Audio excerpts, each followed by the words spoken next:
মানে মেধার ভিত্তিতে লোক লওয়া এত 100% কোনোদিন মনে করা হয়নি। টাকা টুকা দেই নাই, টাকা ছাড়াই আমার মেয়ের চাকরি আল্লাহ দিলে। নিজের যোগ্যতাই হলে হবে, এটাই ছিল আশা। নিজের যোগ্যতাই এত দূর আসতে পারছি আমরা। তো কোনো টাকা পয়সা বা লেনদেন ছাড়াই আমরা যে এত সহজে চাকরি পাচ্ছি, এটা আমাদের জন্য অনেক খুশির ব্যাপার। আমাদের মধ্যবিত্ত ফ্যামিলি থেকে টাকা দেওয়া সম্ভব না, নিজের যোগ্যতাই হলে হবে, এটাই ছিল আশা। ইনশাল্লাহ নিজের যোগ্যতাই হয়েছে, কোনো লেনদেন ছাড়া। ছোট থেকে আমার ইচ্ছে ছিল যে ডিফেন্সে জব করবো। আমার বাবা মা অনেক হ্যাপি যে আমার জব হয়েছে। হ্যাঁ, দেখছি জন্যই তো এত দূর আসতে পারছি। না, সমস্ত নিজের যোগ্যতাই এত দূর আসতে পারছি আমরা। না না, এগুলা কিছু শুনি না। না না, এগুলা কিছু শুনি নাই, তার সাথে এগুলার কোনো কিছুই মিল নাই, সবকিছু নিজের যোগ্যতা। আমরা আমাদের নিজ যোগ্যতা ও মেধা অনুযায়ী এত দূরে এসেছি। স্যাররা আমাদের সাথে কখনো দুর্নীতি করেনি, বরঞ্চ যারা আমাদের মধ্যে প্রার্থী ছিল তারা অনেকে দুর্নীতি করেছে, তাদেরকে আইনের আওতায় নেওয়া হয়েছিল। আমাদেরকে আমাদের জায়গা অনুযায়ী বা মেধা বা যোগ্যতা অনুযায়ী আমাদের জায়গাটা দেওয়া হয়েছে এবং সাহায্য করেছে। তাদেরকে সাহায্য করা হয়নি, কারণ তারা দুর্নীতিতে ছিল। আমরা এ পর্যন্ত আসা পর্যন্ত আমার মনে হয়েছে যে স্যাররা কখনো স্বজনপ্রীতি বা দুর্নীতি করে নাই, বরঞ্চ আমাদের আমরা যে দুর্নীতি করার চেষ্টা করেছিলাম, স্যাররা সেটার প্রতি প্রতিবাদ জানিয়েছে, বরঞ্চ তাদেরকে আইনের আওতায় নেওয়া হয়েছিল। আর যারা যোগ্য প্রার্থী তাদেরকে সুযোগ দেওয়া হয়েছিল এটার জন্য। আমি তো নীলফামারী জেলা থেকে এসে আমার এটার প্রতি খুব স্বপ্ন ছিল, দীর্ঘদিনের স্বপ্ন ছিল যে আমি ডিফেন্সে জব করবো। আর ইদানিং আমি অনেকগুলো অ্যাপ্লাই করেছিলাম, সেগুলোতে আমি সফল হইনি, তবুও আশা ছাড়িনি। আজকে তারপর জেল পুলিশে করে এটাই আমার লাস্ট মার্চ ছিল। আর এটাতে আমি এতদূর পর্যন্ত আইসি, সেরে কৃপায় আমি সফল হব, এটাই আমার বিশ্বাস। আর এটা মনের আশা আমার পূরণ হবে। এই নিয়োগটা যে এত স্বচ্ছ হবে কখনোই ভাবি নাই। সবাই ভয় দেখাইছে প্রথমে শারীরিক যোগ্যতায় টেকার পর যে কোনোভাবেই হবে না, এগুলা নিয়োগে তোমার টাকা ছাড়া হবে, এটা কখনোই সম্ভব না। কিন্তু সবকিছু উপেক্ষা করছি। ইন্টার পরীক্ষা ভাবছি এবছর দেবো না, আমি এটাতেই যাব, আমি পারবো। ইন্টার পরীক্ষা দেই নাই, লিখিত পরীক্ষা দিতে আসছি, কনফিডেন্স ছিল পাশ করব।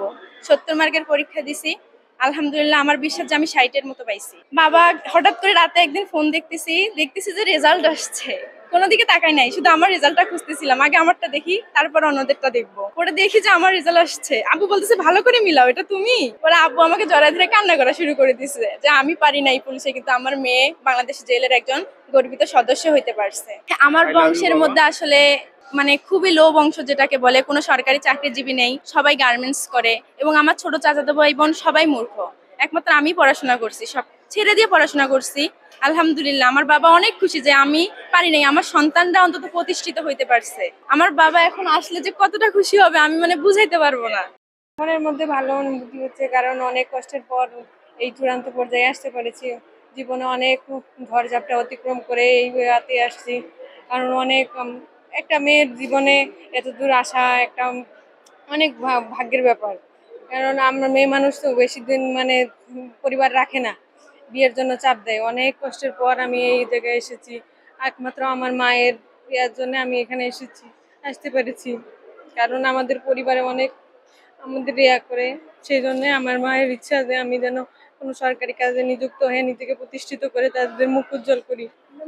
সমাজের মানুষের এত সমাজ, পরিবেশ, প্রতিবেশী এরাই তো ভালো কাজ করতে দেয় না, সব সময় তো বাধা প্রদান করে।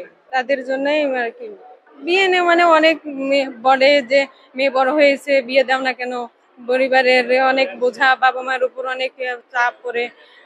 চারপাশে পরিবেশের প্রতিবেশীর মানুষের কথা শুনে পরে অনেকেই অনেক কথা বলে।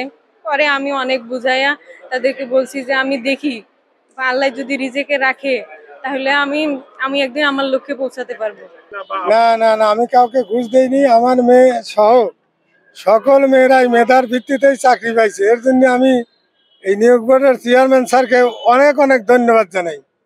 বুঝলেন, এত স্বচ্ছ চাকরি আর কোনোদিন মনে করা হয়নি। তা আমি জানি না এতে মোটামুটি এত ভালো মেধার ভিত্তিতে লোক লওয়া এত 100% এটা কোনোদিন মনে করা হয়নি। এইবারই স্যারের দোয়ায় হয়েছে। টাকা টুকা দেই নাই, টাকা ছাড়াই আমার মেয়ের চাকরি আল্লাহ দিলে। কয় ছেলে মেয়ে আপনার?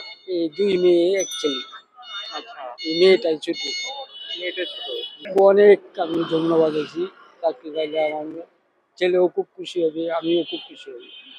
মোটামুটিভাবে ম্যাট্রিকে পাস করেছি, সায়েন্স নিয়ে এসে পড়তো। আমার খুব একটা আশা ছিল যে আমার 2টা ছেলে মেয়ের মধ্যে একটা ছেলে মেয়ে সরকারি চাকরিদার হবে এবং সে চাকরি করবে, আমার এটা খুব আশা। আমিও ছোটবেলায় লেখাপড়া করছিলাম 9-10 পর্যন্ত, আমিও সৈনিকের চাকরি হয়েছিল, কিন্তু যে কোনো কারণবশত আমি সেটা করতে পারি নাই। এর জন্য আমার কোনো সমস্যা নেই। কিন্তু আমার মেয়ে আজকে সে আমার আশাটা পূরণ করেছে। সে দীর্ঘজীবী হোক এবং সে আরো ভালো হোক, সে আরো উপরে উঠুক, দেশকে ভালোবাসুক, দেশের মানুষকে ভালোবাসা শিখুক। যারা প্রথম থেকে মানে রিটেন পরীক্ষায় হাইয়েস্ট নাম্বার পেয়েছে এরা কিন্তু অনেকে এখানে পরীক্ষা দিতে আসে। তো এই জন্যই বলছি যে আমাদের স্বচ্ছতা ছিল বলে ওরা চিন্তা করেছে যে এত নাম্বার কিভাবে পেয়েছে, এটা যদি যাচাই করতে যায় তাহলে হয়তো আমরা ধরা পড়ে যাবো, এই জন্য অনেকে আসে।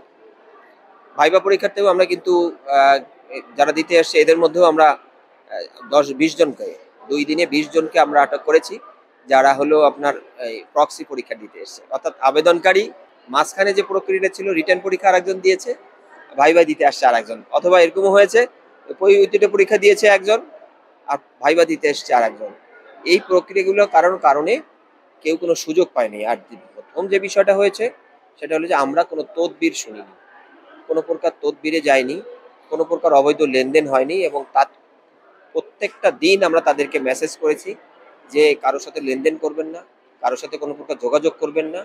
আমাদের যে প্রক্রিয়াটা গিয়েছে এই প্রক্রিয়াটার কারণেই আমাদের এবং আমাদের উপর মহলের মানে আমাদের ঊর্ধ্বতন কর্তৃপক্ষের, আমার কাছে মনে হয় যে আমি কারা পরিবারের সদস্য হিসাবে এবং এই নিয়োগ কমিটির সাথে জড়িত থাকার হিসাবে আমি নিজেকে খুব গর্বিত মনে করছি, এবং এরকম একটা নিয়োগ দিতে পেরে আমি নিজেকে ধন্য মনে করছি।